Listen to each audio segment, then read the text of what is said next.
If you were to ask me, what is the most harmful thing that I have experienced with narcissistic abuse, from being raised by two narcissistic people, it is that when you speak your truth and you have the evidence and proof to back it up, and they have their own flying monkeys and their own circus to keep going, your truth will not matter. They will nitpick at it. They will say, oh, well, you shouldn't have done it this way. Oh, you shouldn't have said that. Oh, you shouldn't have done this because they're this and they're that.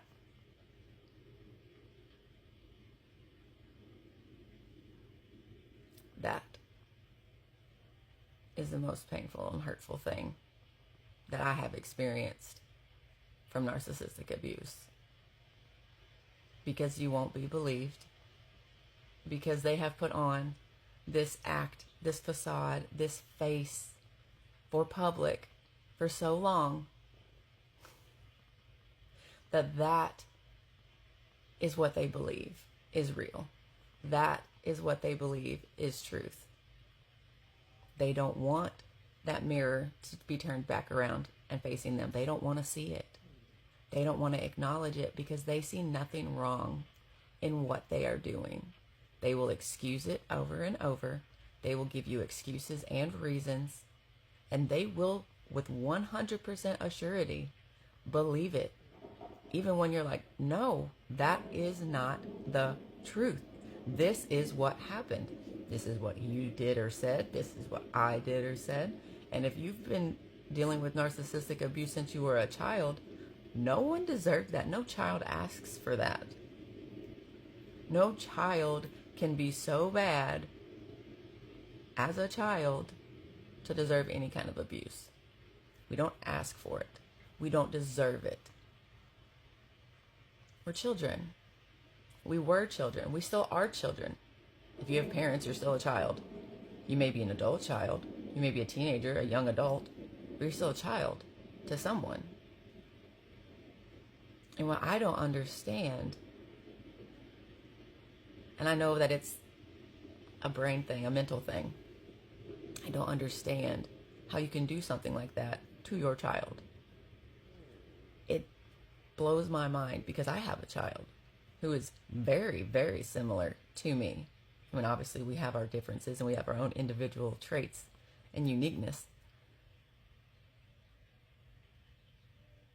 But like when I realize that I've done something, or that when my kid comes to me with something that I've done or I've said or whatever, I'm going to sit and I'm going to listen.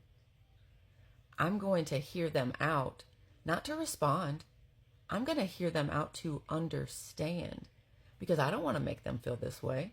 I don't want to keep doing these things. I want to fix it. I want to repair and reconnect. And with that, you have to be honest. You have to be brutally honest with yourself. You have to be brutally open-minded. I'm not going to sit there and excuse it. Now, at the beginning, when it first comes to me, I might do it by default, but I'm going to be like, wait, hang on. That was an automatic response. That was the subconscious response. And I'll think about it. And I'll hear them out. And I'll be like, okay, well, I'm not going to be doing this anymore.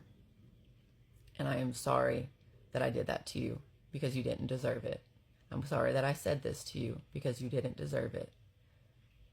And this is what I'm going to do in the future. From this point on, this is what I'm going to do. This is how I'm going to act. And these are the words that I'm going to use. Because when we apologize, for it to be a real apology, you have to accept, acknowledge, become accountable, apologize realistically, like truly apologize.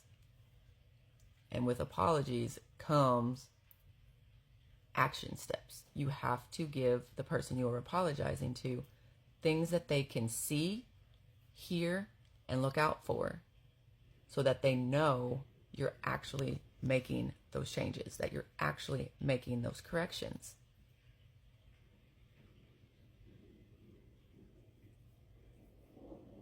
Because they don't want you to be that for them. Our kids, they just want to be accepted. They want to be wanted. They want to be loved. They want to be safe. And they will tell you. Kids are so bluntly honest until something happens and they can no longer be honest with you. If your kid has to lie to you, if your kid has to lie for you, come on now, we can do better than that. No. We do not live lies as truths to make ourselves look better. We do not live lies as truth to make other people obey.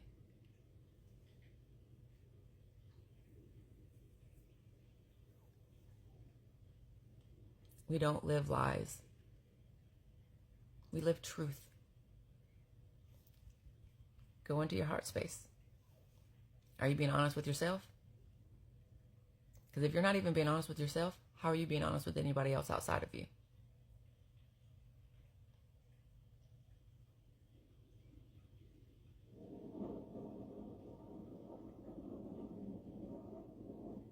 I'm just glad that I got out of it. I'm glad that I got out. I'm glad that I healed those characteristics that I got from them. And now I'm living a better life because I got out. I'm living a better life because I'm doing better. I'm following the things that I say to you guys, the things that I'm healing and the things that I'm discussing and the things that I'm showing are just examples. They are stepping stones, because we hear a lot of people tell you how to heal and they explain the steps and things like that. But the difference with me is I'm going to show you that healing. I'm going to show you what I do and the healing that I do and how I do it. That's what makes me different. I was brought here to be different, to show the difference, and to do things differently. And that's what I'm doing. I'm doing things different. And if you're a person that thinks time and place and things like that about the truth, when I'm showing you how to heal or how I'm doing it to get out and unprogram that narcissistic abuse,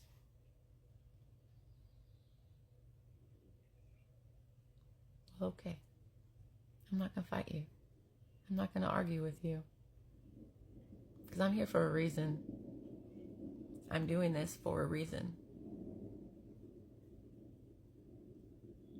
Because we deserve a little bit more truth and honesty when it comes to things like this.